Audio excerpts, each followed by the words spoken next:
Welcome everybody to another episode of Voices of the Industry. And we have a special guest here today. We have Mr. Pang with us. How's it going, man? Hello, good. How are you doing? You're like, it's so formal.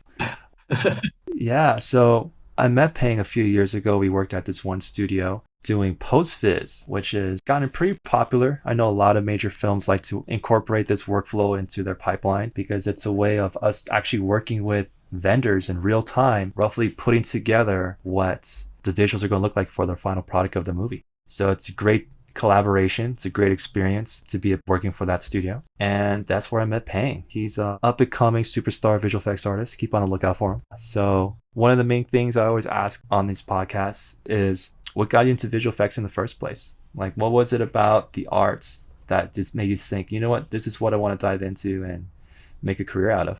I think the initiation was back in my college. I was studying mechanical engineering back then. I sort of just very good at math and physics, so that's a natural choice to be my major. But like somehow when I took the classes, did the projects, I wouldn't say I have no interest, but it kind of got me to think about, is this something I really want to do for a lifetime, or I don't know, even start as a career and just be responsible for myself, finishing my educational responsibilities. It's just something I questioning myself. I'm that happy. So like music and at all genres, not just what the general public's like, also kind of some niche project or direction from entertainment I enjoyed. And somehow I just feel I got some sort of positivity and energies. And that's kind of what I thought. Like, I want to work on something that could bring people energy and bring people positivities. So that's kind of like the very beginning of me thinking about like getting into entertainment as a career. I think that's the very start of the story. No, 100%, man. I think some of these films that are very fantasy based, like Lord of the Rings or Star Wars, those films do so well because it's so far removed from just everyday norm, right? Mhm. Because I was always a creative kid, right? When I was growing up, did was I wrote stories. I wrote short stories. I would draw characters that would fit in those stories. Mhm. So for me, there always had to be a purpose as to why I was drawing something. It couldn't be drawing just for fun. There had to be a reason behind it. And part of it was, as a kid, that's what helped me process things. If there was something I didn't fully understand, I would write a story about it. And I would use characters, and the characters for me represented different options or decisions I could make. Mhm. So that's why I would play that off and have like, well, what if we did this and what if we did that? And I think that's why the best stories are sometimes when the villain isn't a villain. Like there's a Mhm. main conflict, Mhm. but then the hero and the villain, because of how they wish to resolve the conflict, that's what makes that a good person or a bad person Mhm. based on the actions they then take and decide to do. And hearing what you're talking about, that's how I look at it, right? I compare that Yeah. to myself of how I related to art in that way of being something that was positive, because you also related to music as well, where Mhm. you have the right song. You could be feeling down, and then just that favorite upbeat, uplifting song comes on. You just get into it, and then you enjoy that moment. You get caught up in that piece of art, and it makes you forget about whatever troubles you had previous to that, right? Mhm. So, no, I think that's awesome. The fact that you're like, man, I just want to do something I enjoy, something that brings me joy. I want to be part of that vehicle that gives other people joy. And I think another like deeper aspect is being a student like for a long time. I have one college degree and like two master's degree. I always feel like I've been in like a situation to receive information, just like watching movies and listening to music. Like you're also receiving some sort of information, right? So I want to switch my perspective. Like, how is it really like to actually create something? And I know I'm not good about it, but I want to try. Anytime when I was first working, the thing I dreaded the most hearing was just do something cool. And my response to that is, well, what do you define as cool? Because you may like just put flames on everything or just put sunglasses on the character. That makes him cool, or a leather jacket. There are different kind of Yeah. cool. So one thing I always hated working on those projects was you keep trying different things. And then the client's like, see, that's what I meant by cool. And I thought if you could have like described that or conveyed that a little bit clearer, Yeah. we would have saved so much time and you would have saved so Hmm. much money if you told me what you thought cool meant. But instead, Hmm.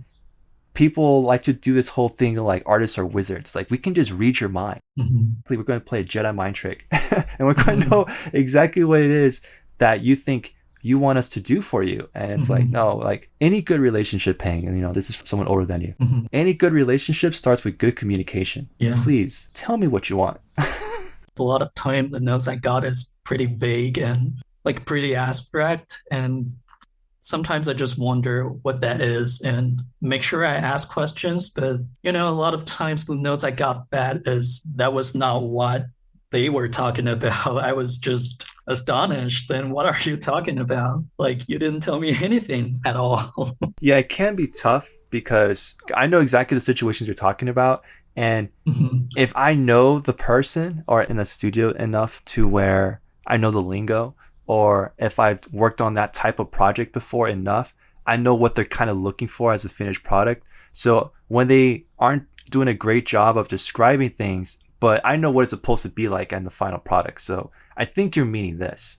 And Mhm. that's something I have to deal with sometimes is, yeah, I think that's just a life skill, Paying to know what people really mean when they say certain things. And you don't take that personally. You just say like, okay, those mistakes that we make early on, which is why I wanted to do an interview with you because you're early on in your career. Mhm. And let's explore and unpack that. Yeah. And that's to show like someone who's kind of been through it Mhm. and understand, like you're saying, the vagueness of things. Mhm. It's like, well, I know what kind of fills in that space because Mhm. I've worked at various studios, like dozens of places, and Mhm. worked on dozens. Maybe I have hit 100 projects. I don't know. I've worked on a lot of stuff. Mhm. It's been over a decade for me. But for you, it's been like a few years, right? Yeah. Correct me if I'm wrong, but I think where I met you is the first gig you had in the industry, right? Yeah, totally. Yeah, and that's something that I picked up right away, which is why we're having this conversation, is because I Mhm. noticed right away the fact that you were fresh into the industry. Mhm. There were things that would come up in meetings, and I would glance over because we could see like little squares of everyone in the meeting, and then I would see that look of like, I have no idea what's going on right now. Wash over your face. And it was like one of those happy accidents where I was working at, we were using plugins, and for whatever reason, on my machine, the plugins just weren't working. And out of everyone, unfortunately, kind of picked on you to be like, hey, Pang, like, can you export this out for me from one program to another? Can you do this and that for me? Yeah. I would ask you to help me out with stuff. Mhm. And in turn, well, if you have any questions on anything, feel free to ask, Mhm. and I'll definitely help you out. Mhm. And even one of the supervisors on the project noticed that, and he's asking me like, yo, Mike, do you want to be like a supervisor or something? Mhm. Because you're kind of taking the initiative to help someone out that noticed that this person may need help with stuff, and Mhm. you're willing to just jump in and say without any hesitation, like, yo, what do you need? Mhm. What can I help you out with?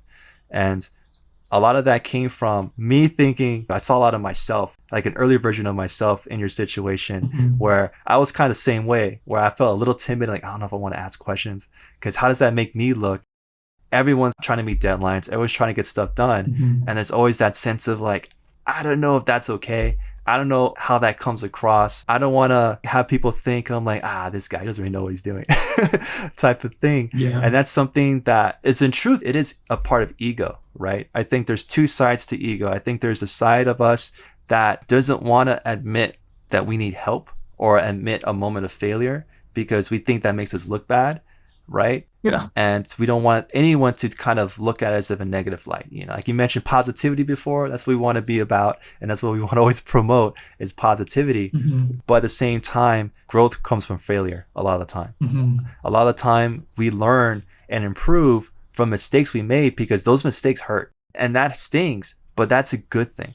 It's a good thing to feel that sense of like, man, I don't want to make that mistake again, and Mhm. I want to flip that around. I want to win their trust back. I want to build on it. And the amount of times I've heard people say, wow, from where you started to where you are now, I'm actually impressed. I didn't think you were going to grow that much within this span of time. Mhm. And what that means to you personally and what that does for you, I think that's very powerful, very strong, very uplifting to get to that point where you can see the improvement. I think when you're in the middle of it, you're constantly thinking of all the mistakes you're making and the ways you're fumbling the bag, as they say. But that moment where you take a step back and looked at the artist you were when you started, and then after the finish of a project, like, wow, here's all these skills and all these things that I've learned in this project that I didn't know before I started this project. Mhm. And then you go to another studio and you may have to learn a different software. I think those are conversations we have sometimes too, where you're like, I don't know about using this software. Yeah. I don't know about trying to do this one thing that I haven't done before, Hmm. and then you give it a try,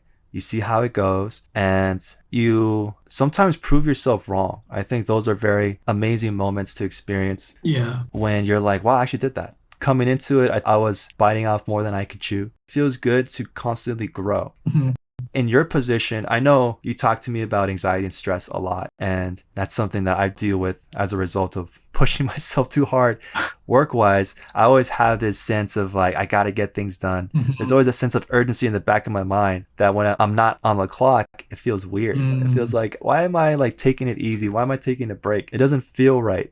Yeah, I feel that a lot of time. Not just work, like a lot of house chores as well. And I think that's also a strong part of life as well as Hmm. knowing how to balance out the stressors in life. And it's important to overcome that and to know how to properly budget and deal with it. Even though I will admit some of the type of stress that we experience in the industry isn't something that the average person fully understands. Hmm. It's different. It's different when you're giving a deadline by end of day and it's something that's going to be seen by a lot of people. Hmm. There's a different pressure and responsibility that you feel and ownership that you have in the work that we do because you want to do a good job, you want to get things done on time, and you want to keep doing what we do Hmm. because as you notice, there's a considerable downtime in moments Hmm. and you have to be prepared for that and you have to budget and save for that. And that's why I think we want to do this channel to unpack a little bit more behind the scenes of what goes into this stuff and to make sure people are prepared to get into it. To your point, it gets pretty crazy. This gets pretty demanding. What keeps you in it? Why do you want to keep doing this stuff? What got you passionate about it in the first place? So that's why I'm like, let's bring on someone who's just getting into it and who is in the midst of that process of figuring it out and getting their footing and building. Everyone wants to hear a success story. Everyone wants to hear, I'm at the finish line. I've done all this stuff already. Hmm. That's cool and all. And you can learn a lot from them. Hmm. But at the same time, well, don't forget there's people that are still working through it. A lot of us, a lot of the time, feel like we're just trying to figure it out. We're just trying to figure out life. Yeah. We're trying to figure out what we're doing at work. We're just trying to figure out a new relationship. We're trying to figure out so many things that we very much value and appreciate the experience. Yeah, so let's talk about like the experience you've had so far in the industry. What's that been like for you from like your first gig to now, just in general? I really like you brought up the idea of process. That's totally me, like trying to figure things out all the time. Like I don't really have good answers, like how I did for my work today, and somehow meet the expectations of others. That's what I thought about every day. My experience so far, a lot of times my work is short contracts. So every time I switch, I need to adapt, like how to talk with the supervisor and the leads, and sometimes I involved with my team members a little bit more, and I need to learn how to talk with them as well because a lot of times there are some sort of habitual stuff and invisible rules formed by the team, and I need to take a look at that and try to incorporate with it. And besides the people stuff, it's more like the hardware software stuff, what kind of skills they're looking for, and I need to try to develop myself to do a little bit more work for them. And because we're working on projects to projects and the content is also like project based, like what kind of content they're producing more, like do they do a lot of monsters, do they do a lot of vehicles, and a lot of times that's some sort of homework for me as well because I just need to look for stuff to learn like online on my own so I can keep up to the work pace. That's a good list of stuff. I mean, I'm like you, man. I'm not really big on interacting with a ton of people. I do everything on a as needed basis sometimes, which would get me in trouble. The Mm-hmm. culture of the studio, that's very Mm-hmm. important. Some people love to do lunches, love to hang out outside of work, and that's a big thing. And if Mm-hmm. you separate yourself from that, like I would always do, people would feel a certain type of way about it. But to me, it's also like the right people because there might be people who have issues with you at work.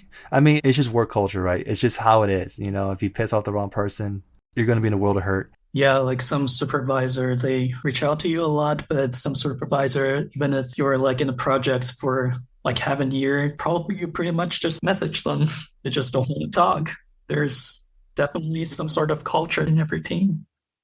Yeah, every team's different, 100%. Even within the same studio, everyone works differently. There's some people who like to have a very friendly approach to work, which is cool. Hmm. They want to be cool, be on everyone's good side. And then there's other people who put in just as much work as the artist does on a given project. So the reason they don't really communicate is because they're also behind the computer working just as hard as you are. Hmm. So they only need to talk to you as necessary. And it's like straight to the point. What do you need? What do you got to do? Hmm. They're not rude or anything. It's just, they have limited time to break away and to address whatever concern you have. So in moments like that, you do kind of feel like, oh, I kind of need help. I need to ask somebody. And that's a moment where you have to be comfortable with asking people around you, other fellow artists, hey, do you know how to do this? I'm having an issue with this, or this isn't working. This keeps crashing when I do this. Like, what's a way to troubleshoot and work around that? Hmm. And people, if you're having a certain problem, either they're having the same problem you are, Yeah. if it's like a network issue thing. Hmm. So Hmm. that's the thing about, artists, people you work with, they're in the same boat as you. Hmm. It's not like a situation where you're working in like sales or something and Hmm. everyone's trying to outdo the other person. And Hmm. if I sell more, then I make more money than you. And then I'm going to get you out of the way and I'm going to take your Hmm. clients. Hmm. It's not that competitive. It's competitive in a way of we're all working hard to get things done as fast and as efficient as possible. And sometimes you are rewarded for getting more work done. I've worked at studios like that where like, hey, you get to work overtime, you get to come in on the weekend and get paid to do more work, Hmm. which is crazy that we like to work so much. But it's not that kind of atmosphere in the studio. Typically, yes, everyone's trying to meet deadlines and trying to get things done. But it also does feel good, which I think a lot of people forget for some reason. It does feel good to help out other people. So it does Hmm. feel like, oh, you're asking me how to do something. Oh man, let me show you. And then, they're excited to show you something. Hmm. They're not stressed about getting their work done. But usually if you ask the right person, they know what they're doing. They're an experienced person on the team. They know how to manage their time and take breaks and take nice lunches and stuff. They're not there like some of us eating at our desk while we're trying to get work done. Yeah. They have it all figured out. So you go to that person like, oh yeah, of course, Hmm. they have no problem helping you out because they feel like, well, they do have the seniority Hmm. and you're someone coming in who's more green. So they're like, oh yeah, of course I want to show you how to do stuff because I'm assuming that there's stuff that you don't know how to do and I'm not going to hold that against you because I understand that you could use some help. Hmm. So this is kind of why I wanted to talk to you because I feel like we could have these kind of conversations. Yeah. You're still in the middle of trying to figure it out. Yeah, sure. I'm definitely want to do a little bit more sophisticated and, surprise people, like very high quality stuff, but I'm still in the process. And also, just like what you say, I would also like to get to a point, get to a scenario like I could just help people out, like be a very helpful person, to teach people to do things and help them grow, because that was what happened back then. Like just what you say, it's a happy accident, because a lot of time interactions, it's mutual. Like sometimes you want to help people, but they just don't echo. You know what I mean? It's mutual, and we just kind of have the echoes back and forth. So we kind of like building relationship when we were at that project. And it's very precious, and it's kind of something I want to replicate whenever I have a chance, some other kind of relationship I've worked with somebody else. But yeah, that's kind of like my goal. But right now I'm still in the process, kind of just absorb things to learn as much as I could and see whenever the opportunity comes up. Hmm. Yeah, man, everything's going to take time. How long has it been in the industry now? On and off about 3 years. Like there are definitely downtimes, but on and off 3 years. Yeah, 3 years, and I've been in it since 2010. Hmm. 14 years I've been in the industry. I mean, well, I don't know if this year counts because it's been a slow year. I just had that Hmm. one project with Jeremy last year that I was a part of, and since then it's been a drought. Mm. It's been a struggle trying to figure out what to do, how to pivot, what to focus on. Hmm. But the more I kept looking at it, the more it's like, well, let's actually talk about what we do. Let's talk about the industry. Let's explore different things that we want to be a part of, get involved in. Hmm. And let's take a moment to really re-examine the playing field and say, okay, who still wants to be in the industry? Who's looking at moving on? And then who is making the most of it, I think, which is the situation you're in. You're like, I got this gig. It's probably not the best case scenario, but let's go Hmm. for it. Let's make the most out of any given opportunity you have. So you have Hmm. Yeah. something, you're working hard right Hmm. now. I know you were kind of concerned about how much work was going to go into it, But I'm like, dude, those are like the best situations you could be in where you're doing a ton of work because you're going to be surprised when you really take a look back and see the skills that you had before working at this place Mm-hmm. and how much you've grown since then. I've learned how to do. One of those main skills is time management. You don't Mm-hmm. really understand time management until it's like, hey, you got to get this out in a few hours. And you're like, but it requires so much work. I don't care. Figure it out, get it done, get it to me, and it needs to be out the door. That's why I really valued when I was working on marketing, working at studios that I was working on commercials, Mm-hmm. because you have to get things in by a certain time of day, all the work that we do, because Mm-hmm. then you have an editor who's working side by side with the producer to meet exactly the look and the style and the finished product that the client wants. So they had to get their stuff by 5. That was typically how it was in an ad agency. So you had to finish actually your work by 3. And work started at like 9. so so you're eating lunch at your desk. Mm-hmm. Usually they get lunch for you, which is nice. So you have to pay It's for a it. good part. You're just cranking away. And so you had to get things out by that time. So that's the thing that sometimes we had with late nights too, because they had a ton of work that had to get done. Mm-hmm. I would be done by 9, and there's still the editor that needs to work on it to get it out by midnight. And it's a whole collaborative effort, and you feel that pressure and the responsibility of like, I don't want to get my stuff out late because then that puts the whole thing behind. And now someone's who's just literally just waiting around until I'm done. That's a type of ownership and responsibility, and again, pride that you have with what you do, because it's not just about you getting your work done. It's about how it fits into the whole picture. Yeah. So even if you're like how we are now working remotely, you're still part of a team, you're still part of a studio, Mm-hmm. and everyone needs to carry their weight. It's not a very simple thing like, oh, so-and-so's behind quota. Oh, just have someone else jump in and pick up their slack. It's a good amount of work that we do. And some of the stuff we do, some of it's the flashy visual effects. Like, oh yeah, they added in this one little CG dancing character. And other times it's something just like you're not supposed to notice. Like you're not supposed to notice you removed green screen or that you removed a reflection of the crew in the mirrors in the background, stuff like that, which is Mm-hmm. we got to do it well and correctly, so you never tell that, oh, I think I see a little something that I could think they removed this over here because it looks kind of funny. Now it's got to look good, it's got to look Yeah. clean. I know where we first worked at, we had to develop that skill set of being able to do that well. Mm-hmm. And I think stuff that you've done since then, you've been doing different type of work and also similar type of work, Mm-hmm. working on some pretty big projects, I might add, which I thought was pretty cool. Very early on, already getting to say, hey, you know that movie that everyone wants to see in theaters? I got to work on that. And that's cool Mm-hmm. to be able to own that and have that experience. That's a thing that I always do with my friends. We always hook each other up with work. Mm-hmm. And I know since we've worked with each other, every time you've got in somewhere, you're like, oh, I kind of want to bring Mike in to work with me here or there because that would be cool. Not just because it's someone you know, but it's not easy bouncing from studio to studio. Yeah. I think that's something people don't realize is how nomadic our job is, how it could be a few weeks, a few months. Like the last 2 studios I worked at, I was kind of lucky. I was at the one you and I were at for like 6 months. Mm-hmm. And then before and after that, I was at a studio for about a year and a half each. So that's very fortunate nowadays to have that level of consistent work. And that's something that I think we're more accustomed to than the average person is. Like, you just keep moving around, man. Mm-hmm. You don't get hung up being at the same place.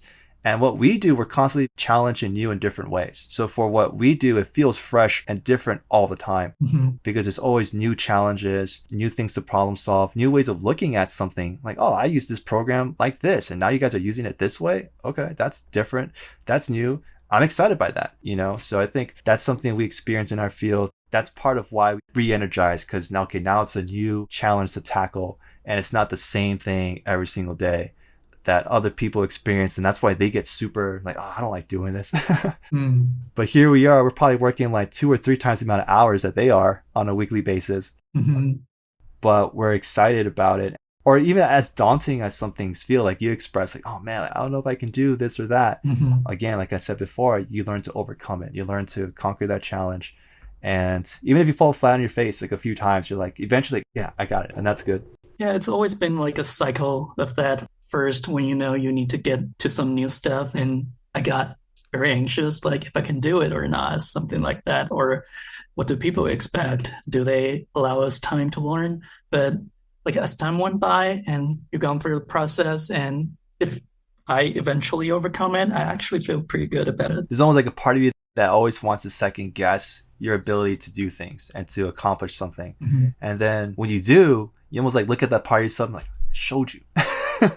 Showed you up, like I did it. Mm-hmm. As much as there's that voice in your head that keeps saying, nah, man, I don't know, man, you should probably back off, you should probably quit, you should probably walk away or something. Mm-hmm. And you say, no, like people depend on me. I can't let them down. Mm-hmm. It becomes bigger than you very quickly working on these projects, because you feel like if I let myself down, but when you see the idea of everyone around you give you that look of like, come on, you think I can't do that. I don't want to be put in that position. Mm-hmm. I'm going to step up and I'm going to just figure it out. And I think it's a great skill to I'm just going to do it. Mm-hmm. This is scary. This is daunting. This is challenging. Nature finds a way, bro. That's Yeah. to quote the great Jeff Goldblum from Jurassic Park, Mm-hmm. gotta find a way and evolve. Yeah, as long as we got paid, we got to do it. That's I pretty know, much right? my set right now. Gotta get paid, got bills, got rent. Another one, gotta quote Yoda, man. There's no try, there's only do. Yeah. Movies, man, this is what we do all day. We just quote films all day. That's what happens if you work on the film industry. Yeah, because we're just passionate about it. Mm-hmm. Did you notice any changes? Because you kind of came in basically when things changed.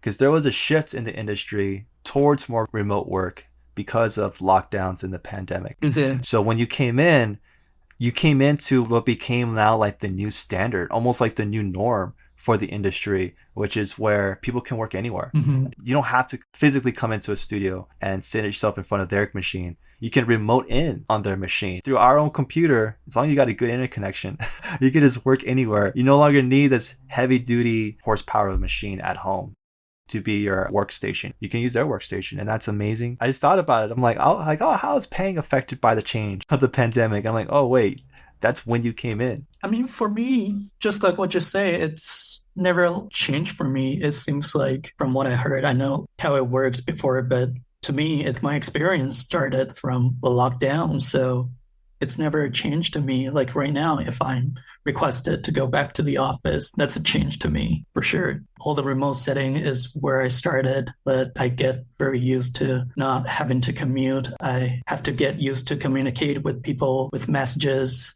or random video calls, and I have to get used to have lunch on my own. Like I have the luxury to make my lunch during the workday, stuff like that. Just like what you say, like a weird thing to think about, but yeah, that's not a change at all to me so far. I'm kind of excited about that for you, to be honest, because you don't know what it's like to be in a studio environment. Mm-hmm. To look over your shoulder and be like, oh, they're working on that show. You look over there like, oh, that's that one thing.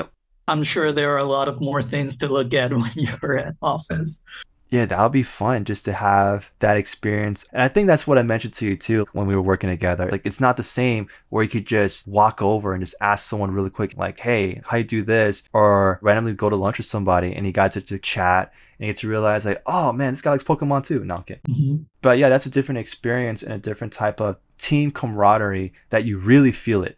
You really feel that you don't want to let people down, that you really feel as if you're in this together when you're surrounded by a group of people working just as hard as you are, Mm-hmm. and you can appreciate it more. I think if you're working by yourself, you think like, man, I'm working really hard. I have a lot to get done, Mm-hmm. but you don't realize how much other people work. And you can also glance over and you see someone use a tool you never seen before. You're like, what was that? Like, how did you do that? Mm-hmm. I just like glanced over and all of a sudden you got this done really quickly. And like, what did you do? Mm-hmm. Oh, I did this, so it's a much different experience and it's great. Yeah, so it's a really interesting experience to actually work at a studio. But the most important question, Pang, I have for you, do you have your driver's license? How's that happen? Yeah, I just finally got one like this January. Oh, there we go. It's my very first attempt. So that was like, That is amazing. yeah. I forgot how to describe it. I think I got 3 points deducted. Is that the way you guys say it? And when my friend knew it, he just think that's impressive because when he was doing it, he got 9 or something. Yeah, when I did it, when I finally passed, I failed so many times I had to wait until there's like a grace period from when you can start taking your driver's test again. Oh. I'm a terrible driver. From now on, I'm just going to be using Uber and Lyft. Mm-hmm. For everyone's safety, this is a public service announcement. For everyone's safety, I am not going to be driving anymore. And if you see me behind the wheel of a vehicle, stay clear from me. Oh no. Do you still drive? I haven't driven since lockdowns. Oh. Yeah, currently my car is like literally sitting there. But no, I do not drive. And that's good, man. I'm glad. Now you gotta let people know, like, not only is he employed, ladies and gentlemen, he has a car. I think you have a leg up in the whole dating scene right now, man. You drive your own vehicle. But we're not here to talk about relationships. We're here to talk about Mhm. business. We're here to talk about the industry. Yeah. And I'm trying to think if there's anything pressing I need to ask you about. Oh, because you're still coming up. Yeah. So let's see. Is there something that you haven't done yet in the industry that you want to get into? Mm, I think there are actually quite a lot of random stuff I haven't done, but I want to give it a try. Just like what we were just talking about. How is it like to work in an office setting? Because that's totally a different interaction to people. Like you're staying very close to people. It's not like a remote setting. It's more like knocking on the doors whenever you need to talk with someone. So it's totally different. And that's something I want to cultivate myself into a little bit more as well. Yeah, there are definitely a lot more skills I want to develop. When I was working on a few projects, it's essentially visualization projects, but mostly I'm doing the post-vis compositing stuff. And there are definitely times I want to take a look at more into other stuff like previs and animation, but because of the tight schedules, I just couldn't, or people just can't give me the opportunity because they just need to get it done as fast as possible. They don't allow people to learn at all. And sometimes it also escalates when the hiring manager, casting manager, stuff like that, they just see me as people with a specific type of skill set. They just wouldn't assign me to anything else. But, I want to try whenever there's opportunities. You can let me try other stuff. Yeah, I think that's something that we both have in common. We like on project in the middle of it experience. Like we like to just be thrown something, be like, can you do this? How about trying this and that? Mhm. But as you mentioned, sometimes it's difficult to get that because it just has to get done. It has to get done now. So there's no time for someone to teach you. I mean, I think that's something great at bigger studios you get to experience is that we always call this post-mortem, right? Where after a project is done, what could we have done better? What worked and what didn't work? Mhm. And let's assess and look over things. Mhm. Some studios don't have that luxury because, like you're saying, it's constantly just get it out, get it out, get it out. There's always a new deadline. Mhm. Another like film that comes in has to get out the door, one after the other. Mhm. And other times, you do have the ability to say, you know what? Okay, we finished, we wrapped up, we had some downtime, we have a few weeks where we want to keep people on, we want to keep them employed. So we're going to pay you during this downtime to say, hey, here's a bunch of tutorials that we have. It depends on where you go, the opportunity you may have.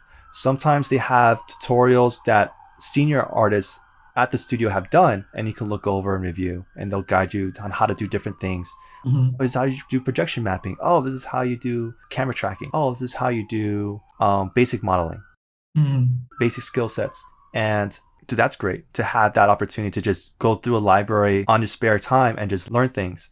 And then other times they have subscriptions to websites that do tutorials, Yeah. like 3D Total, a variety of those, and they have them downloaded. And they have even like the source files if you want to like open something up and just look at the script of how things are put together, or look at the layers if you're in After Effects of how things are done. Yeah. So sometimes you have those resources available to you where they tell you like, hey, we're going to have some downtime. Please look at this stuff and we'll pay you while you're here at the studio to go over this stuff.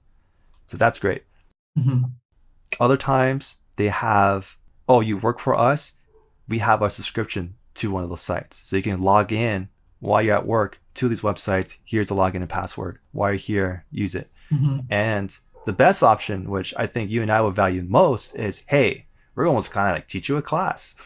And Jeremy himself has done this at various studios he's worked at, where it's like, hey, we're going to call in people in groups at a time. You could come in and we're going to walk you through and we're going to do this together and we're going to teach you some stuff. That's the best. Yeah. Of course, we love that. We love hands-on. We love being able to ask, hey, I don't understand this. And then someone comes over and helps you out. Like those are amazing opportunities to have. Mhm. And again, some studios can afford to do that.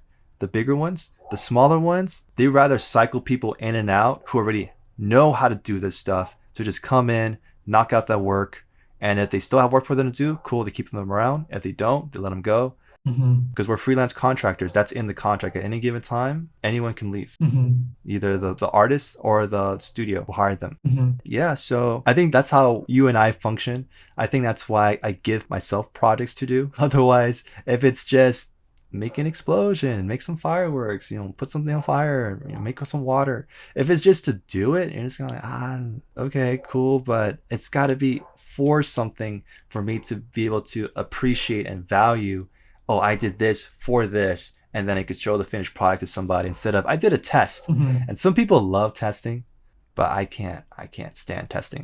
Give me a shot and I'll break down what needs to happen in the shot, and I'll look at tutorials. I'll do little tests and then apply it to the main thing to accomplish something, Hmm. as opposed to just do it for fun. I'm like, there's so many things I'd rather do for fun than just mess around in a program. I don't find that fun.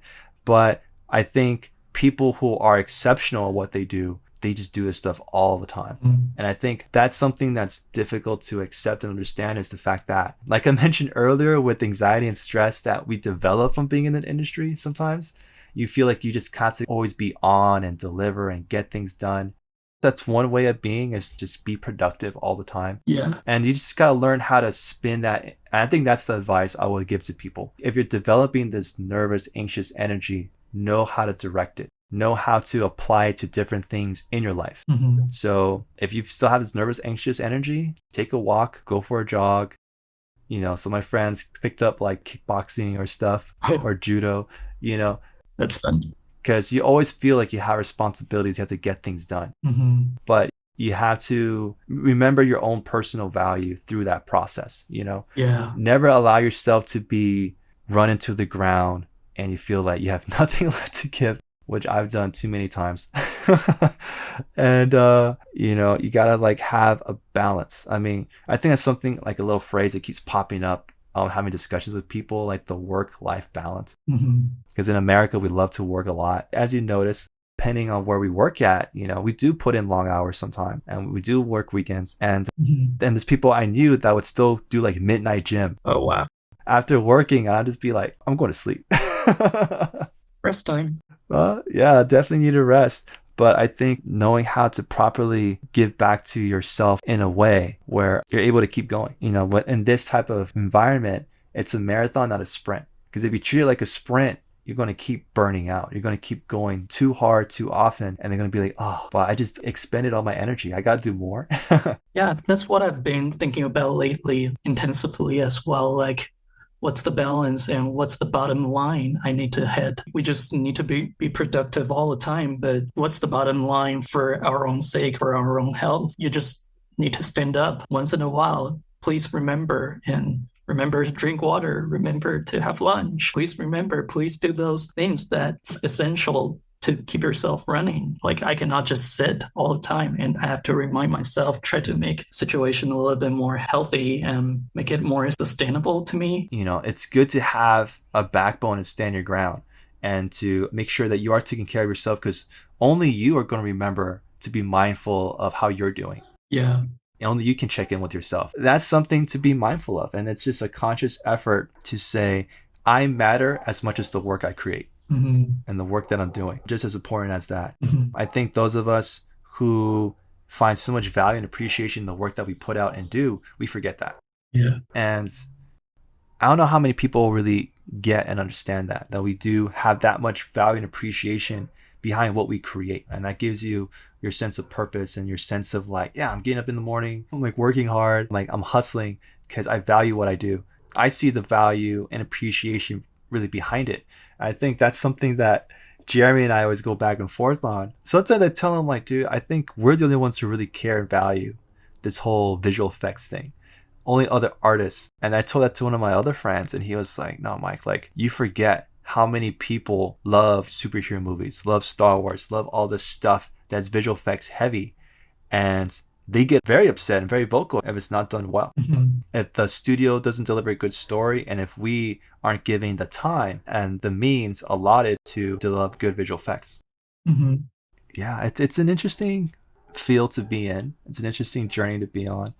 And yeah, man. So I guess in closing, just any final thoughts you have on being in the film industry, working on films and TV? Just what we mentioned a little bit earlier, what I feel right now is I do have goals, but I'm also looking for the bottom lines of myself. Like, what should I do to make my daily lives and make my career sustainable, not like insufferable and getting tired of it very easily. And I see it as a goal, but also see it as a process. I feel like it's easy to say what I should do, but whenever it comes down to how I should do it, it's always not very easy. So it's the process of learning. And on the other hand, right now, I'm still see this as my career. I want to try my very best in every possible way to get to a point that I can broaden my horizons in this industry to see more things. But on the other hand, also sometimes I try to put myself as an outsider. For me, it's like listening to other stories. I have a lot of friends in mechanical engineering, right? Like how their life is doing and how to deal with similar situation. What are their challenges? So in that way, I can kind of evaluate the way I work, the way I deal with problems in a more unconventional way, I would say. Like, what's other possibilities for me to deal with all of those challenges and how I should deal with my career? Is it the right direction? Should I adjust myself? That type of stuff. It's all very vague, I would say. No, it's fine. I mean, it's tough. Mhm, It's tough sometimes when you see work not be consistent. mhm. It's tough when, as you're pointing out, like, oh man, everyone you know probably has kids and they got a house and they got all these investments. Yeah. They have things going for them. And that's what it reminds you, like, this is something that involves the arts. I think, Mhm, like, as I mentioned earlier, like, I don't really consider myself like a traditional artist. I have a hard time just calling myself an artist in general mhm, because, we work with software, we work with computers. It's more technical what we do sometimes. And the whole point of it at times is also to not be able to even tell that we did any work. mhm, It's just to make the whole thing look natural and seamless, mhm. even though we did a ton of alterations and fixes, and you're not supposed to know that. And so it's supposed to be a job that you're not really supposed to appreciate that you've done your job. Yeah. It's really like that sometimes. Yeah, so sometimes it is a very thankless career at times, but also, how to keep it going and what does the future look like? I think a lot of us are trying to figure that out. Like, what does the future of visual effects look like for us? Mhm. And we don't have those answers because there's so much up in the air, there's so much changing. Yeah, like back 20 years ago, all the visual effects are about like actual fire, miniatures. Yeah, it's totally different nowadays. So who knows what will happen in the next 20 years? Yeah, next 20 years is like, what does that look like? So I think we're all trying to figure out, do we pivot? And just figuring out like your place in it. I think that's a new question for a lot of people. Like, what is your place in the industry? I think that's something we're going to be constantly searching and asking questions and figuring that out for ourselves amongst other people as well. What does it mean? Like, I feel like we're all soldiers to a certain degree. We all well push through the elements, and no matter what, we're gonna ride with it as long as we can. So, But yeah, man, appreciate you coming on doing this interview with me. I know it might have felt like a little big of an ask at first to be like, "Are you sure you want to come on and talk about this stuff?" But again, I think all of these type of conversations are important. I don't really put one over the other in terms of really kind of sharing experience and sharing insight. I think whatever that may look like, I think is important. And definitely moving forward and whatever I do, I think I want to keep pushing that on people like, yo, just listen to different people and their perspectives and walks of life. And you're bound to learn something new. Yeah, man. So I think we're going to leave it there. And all right, everybody, thanks for tuning in and be sure to catch us in for the next one.